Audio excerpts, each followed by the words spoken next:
Hi everyone, my name is Vanshika and I welcome you all to today's law class. आज हम लोग Indian Partnership act के introductory lecture के revision के बारे में यहाँ पे बात करने वाले हैं। तो अगर आप चाहते हैं कि अगले 20 से 25 मिनट आपके लिए फ्रूटफुल हो और इंडियन पार्टनरशिप एक्ट आप लोगों के टिप्स पर हो तो मेरे साथ वीडियो में बने रहिएगा। सो फर्स्ट ऑफ ऑल शुरुआत करने से पहले मैं आप लोगों को ये बताती हूँ कि जो इंडियन पार्टनरशिप एक्ट हमारा है ये 1932 में आया था और इनैक्ट तो ये 8 अप्रैल 1932 को ही हो गया था, लेकिन इफेक्टिव ये 1 अक्टूबर 1932 को हुआ था। और यही वो एक्ट है जो कि हमारे इंग्लिश पार्टनरशिप एक्ट से डराइव किया गया हमारा इंडियन पार्टनरशिप एक्ट है। राइट अब जब भी हम लोग पार्टनरशिप की बात करते हैं आप ही मुझे बताइए कि आपके दिमाग में क्या आता है। पार्टनरशिप का मतलब मैम जैसे 2-3 लोग हैं, इकट्ठे हैं, कहीं पे गए, कुछ कर रहे हैं, कुछ बिजनेस कर रहे हैं, ट्रेड कर रहे हैं, कमर्शियल एक्टिविटी कर रहे हैं, उसी को तो हम पार्टनरशिप कहते हैं। मैंने कहा बिल्कुल सही, उसी को हम लोग पार्टनरशिप कहते हैं, एक बहुत ही ले टर्म्स लैंग्वेज में। लेकिन आज हम लोग इसी पार्टनरशिप को लॉ के साथ रिलेट करने के लिए मैं आपको एक एग्जाम्पल देना चाहती हूँ। तो देखो क्या था कि 3 लोग थे, अमर, अकबर और एंथनी। तो ये लोग का इंटरव्यू था, ये लोग जॉब्स ढूंढ रहे थे, बेचारे बहुत ही परेशान, अपना सूट वूट टाई वाई लगा के एकदम नर्वस हुए पड़े थे और इंटरव्यू देने जा रहे थे। राइट इंटरव्यू वगैरह देने के आने के बाद शाम को इन लोगों ने सोचा कि अब हम लोग चाय पे मिलते हैं और एक दूसरे के साथ में डिस्कस करते हैं कि किसका दिन कैसा गया।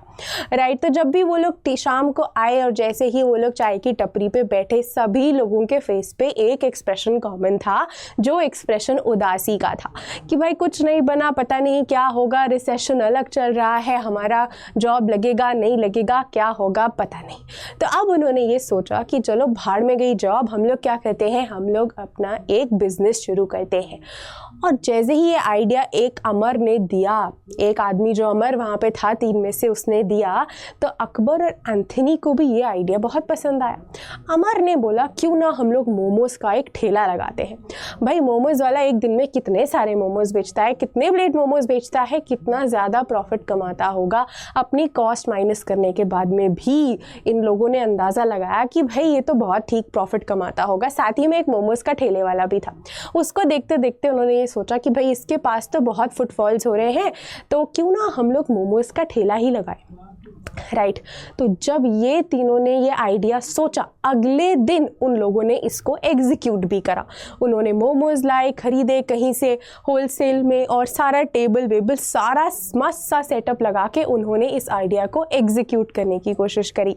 और फिर उन्होंने क्या बोला, उन्होंने बोला हम 3 पार्टनर्स बन जाते हैं, जितना भी हम लोग कमाएंगे बराबर बराबर बांट लेंगे। सिंपल पार्टनरशिप में तो ऐसा ही होता है ना। तो उन लोगों ने अपना profit sharing ratio equal decide कर लिया और उन्होंने बोला ठीक है चलो आज से हम लोग मोमोज के धंधे में आ जाते हैं। ठीक है तो अब आप मुझे बताइए कि यही जो एक हमने फॉर्म ऑफ पार्टनरशिप के बारे में बात करी, एसोसिएशन ऑफ पर्सन्स के बारे में बात करी, क्या इसी को हम लोग पार्टनरशिप बोलेंगे? The answer is yes. Partnership is nothing but an association of 2 or more persons who are working together for business purpose in order to gain profits from the same. Right हमारे example में अमर, Akbar, Anthony 2 से ज़्यादा लोग थे और उन्होंने business करा और उनका मेन ऑब्जेक्टिव या मेन एम क्या था? पैसे कमाने का एम था, जो वो लोग फुलफिल कर रहे थे।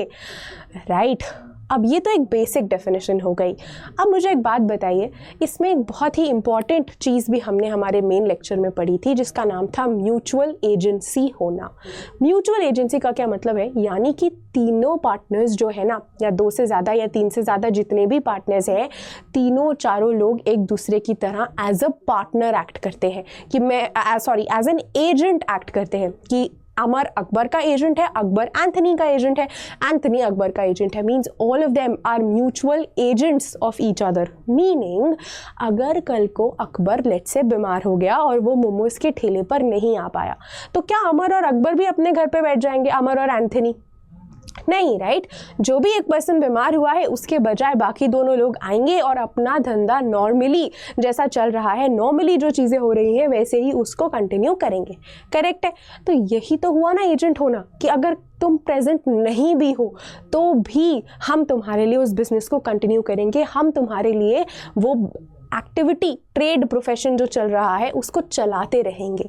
Meaning every partner is acting as an agent for the other partner.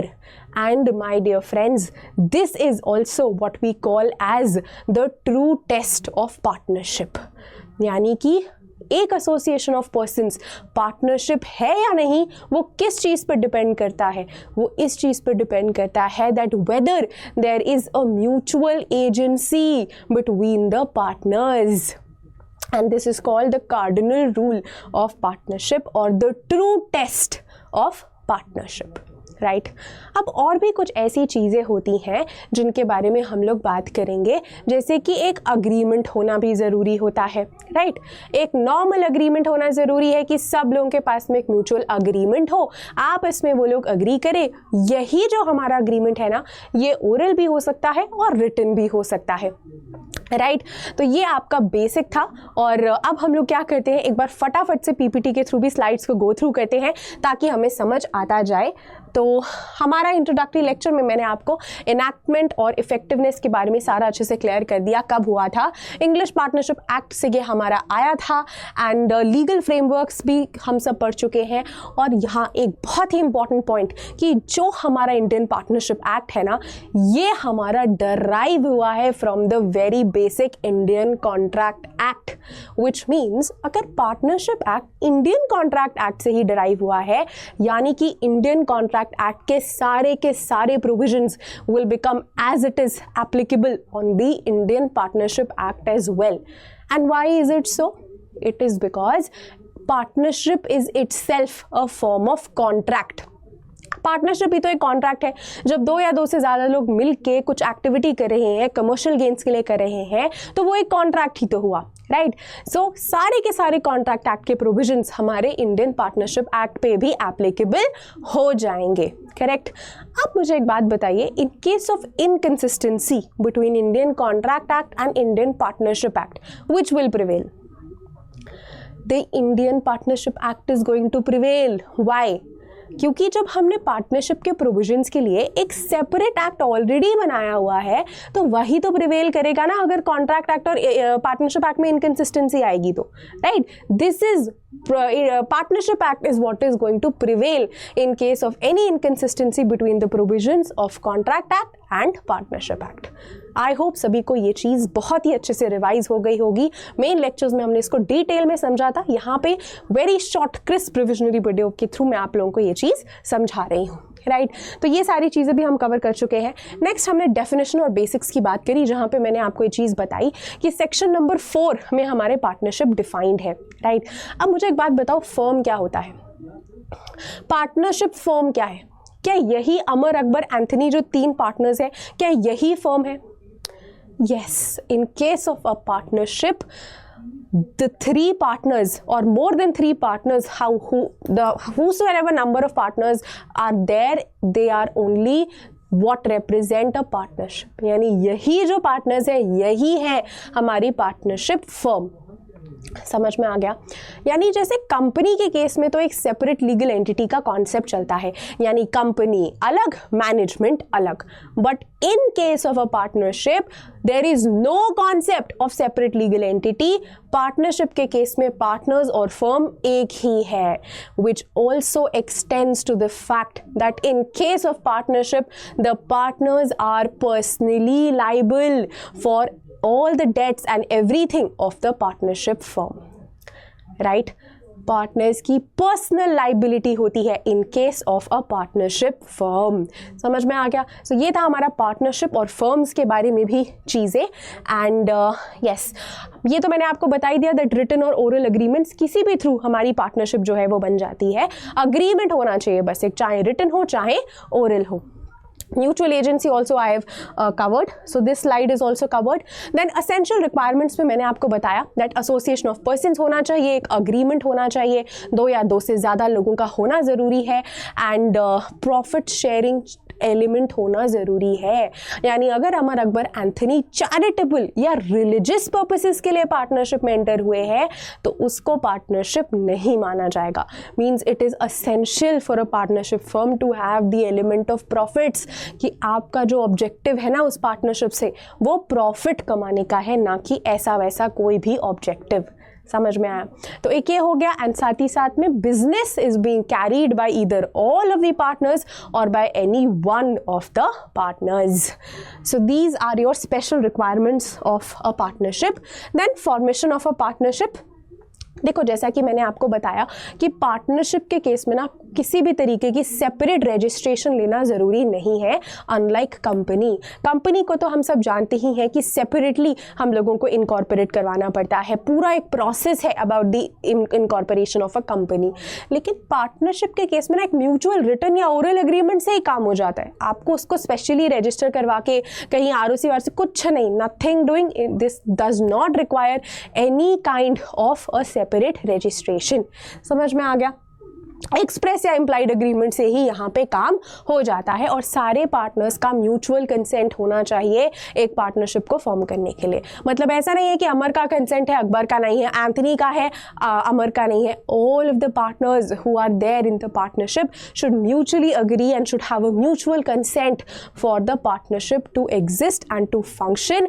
Business objective होना चाहिए, प्रॉफिट्स कमाने का ऑब्जेक्टिव होना चाहिए, वही एक अच्छी पार्टनरशिप कहलाई जाती है।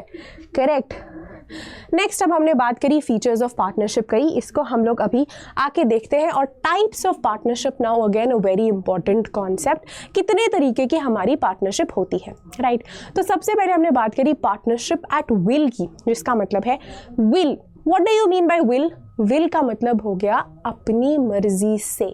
यानी आज मेरा मन करेगा मैं पार्टनरशिप में एंटर कर दूंगी, कल मेरा मन नहीं करेगा मैं पार्टनरशिप से छोड़ दूंगी, right. I am entering into partnership today, the next day I am going out of the partnership. अपनी मर्जी के अकॉर्डिंग मैं पार्टनरशिप में एंटर करी हूँ, एग्जिट करी हूँ, एंटर करी हूँ, एग्जिट करी हूँ। This is what is a partnership at will, right. Then next is partnership for a fixed period. Partnership for a fixed period के केस में क्या होता है? Partnership for a fixed period में एक पर्टिकुलर डेट से हमारी पार्टनरशिप स्टार्ट होती है और एक पर्टिकुलर डेट पे हमारी पार्टनरशिप एंड होती है। इसको एक फिक्स्ड पीरियड ऑफ टर्म का नाम दे दिया गया है और यही है partnership for a fixed period. Next आती है हमारी जनरल पार्टनरशिप, यानी जो बिना किसी स्पेसिफिक ऑब्जेक्टिव के आप एंटर कर लेते हो और उसी को बोला जाता है एक जनरल पार्टनरशिप। और लास्टली हमारी आती है एक पर्टिकुलर पार्टनरशिप। पर्टिकुलर पार्टनरशिप का मतलब हो गया when you are entering into a partnership to fulfill some particular objective, some particular purpose, that is what is called a particular partnership. समझ में आ गया? Then we also have limited liability partnership, लेकिन उसके लिए ना हमारे पास में एक पूरा सेपरेट चैप्टर है, the LLP act which is the limited liability partnership act. उसी में हम लोग इस चीज़ को डिटेल में देखेंगे। अब एक बहुत इंपॉर्टेंट पॉइंट आता है कि मैम क्योंकि कॉन्ट्रैक्ट का आपने बात करी थी कि contract act, partnership is also a form of contract and hence all the provisions of contract act become applicable on the partnership act as well. तो मैम वहाँ पे तो हमने एक चीज़ पढ़ी थी that minor cannot come into a contract. हमने ये चीज़ पढ़ी थी कि माइनर कॉन्ट्रैक्ट में एंटर नहीं कर सकता है, राइट। तो मैम उसी प्रोविजन को यहाँ अप्लाई करते हुए क्या माइनर एक पार्टनरशिप एक्ट के अकॉर्डिंग पार्टनर बन सकता है एक पार्टनरशिप फर्म का? बताइए। See, minor can although become a partner but only for his benefit, यानी कि सिर्फ और सिर्फ प्रॉफिट शेयरिंग में अगर माइनर चाहे तो पार्ट ले सकता है, लेकिन बाकी किसी भी चीज़ में, डिसीजन मेकिंग में, लॉसेस में और किसी भी तरीके की चीज़ में माइनर का रोल या से एक पार्टनरशिप फर्म में कुछ भी नहीं होता है। Minor has nothing to do with a partnership firm, right. He can only be admitted for his own benefits, right. तो माइनर वाला पॉइंट भी हो गया, टाइप्स भी हो गया, and rights and duties. Right to be consulted, that is किसी भी तरीके का कोई भी आपको डिसीजन लेना है, अग्रीमेंट करना है, बिजनेस के लिए कुछ डिसीजन करना है, सारे पार्टनर्स मिलके एक दूसरे को कंसल्ट करके ही, गुफ्तगू करके ही उस डिसीजन तक आएंगे। राइट।